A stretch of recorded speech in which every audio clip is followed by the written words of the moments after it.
আমি জানি আমাদের সবাই খুব কষ্টে আছে, তারপরেও এই পরিবারগুলি, এই বাচ্চাগুলি, এবং আরো তো বহু পুলিশ মারা গেছে, তাদের সকলের খোঁজ নেওয়া।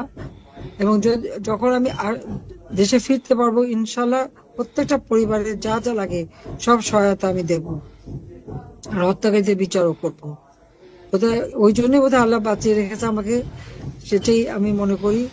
কাজে আমি এটুকু তাদেরকে কথা দিতে পারি যে এই ধরনের অপরাধে যারা জড়িত, ষড়যন্ত্রের সাথে জড়িত, এবং এখন পর্যন্ত দেশকে যারা জঙ্গির দেশে পরিণত করে একের পর এক মানবাধিকার লঙ্ঘন করে যাচ্ছে, তাদের বিচার বাংলা মাটিতে হবে। এবং আগামীকালের যে হরতাল এবং আন্দোলন, সেটাকে সফল করবার জন্য আমি আহ্বান জানাচ্ছি সবাইকে যে এদের বিরুদ্ধে সকলকে এখন সংগ্রাম করতে হবে, যাতে দেশটা এই রাহমুক্ত হতে পারে, বিচারহীনতার কালচার থেকে বেরোয় আসতে পারে, মানবাধিকার লঙ্ঘনের যে পদে পদে ঘটনা ঘটছে তার থেকে মানুষকে যেন মুক্তি দেওয়া যেতে পারে, দেশের মানুষের শান্তি আসবে, নিরাপদে তারা চলতে পারবে, সেই ব্যবস্থাটাই করতে হবে।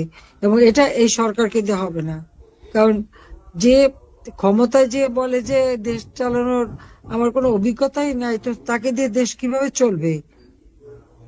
যে মানুষ হত্যা করলে আর মানবাধিকার লঙ্ঘন করলে তাদের শাস্তি দেয় না, বিচার করে না, সে মানুষের কি কল্যাণ করবে, মানুষের কি মঙ্গল করবে?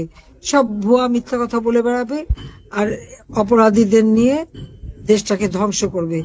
কাজে আমি সকলকেই বলবো যে এই অন্যায় প্রতিবাদ করতে হবে, এবং এই রাহুর হাত থেকে দেশটাকে মুক্ত করতে হবে, এই জঙ্গি ইউনূসের হাত থেকে দেশটাকে মুক্ত করতে হবে। বাংলাদেশের জঙ্গিবাদ চলবে না, এইভাবে মানুষ হত্যা, পিটিয়ে হত্যা, এই জঘন্য ঘটনা যারা ঘটিয়েছে তাদের আমি তীব্র ভাষায় নিন্দা জানাই। আর আল্লাহ রাব্বুল আলামিনের কাছেও দোয়া করি যে যারা এইসব ধরনের জঘন্য ঘটনা ঘটিয়েছে তাদের জন্য বিচার হয়। সবাই ভালো থাকেন, সুস্থ থাকেন। জয় বাংলা, জয় বঙ্গবন্ধু।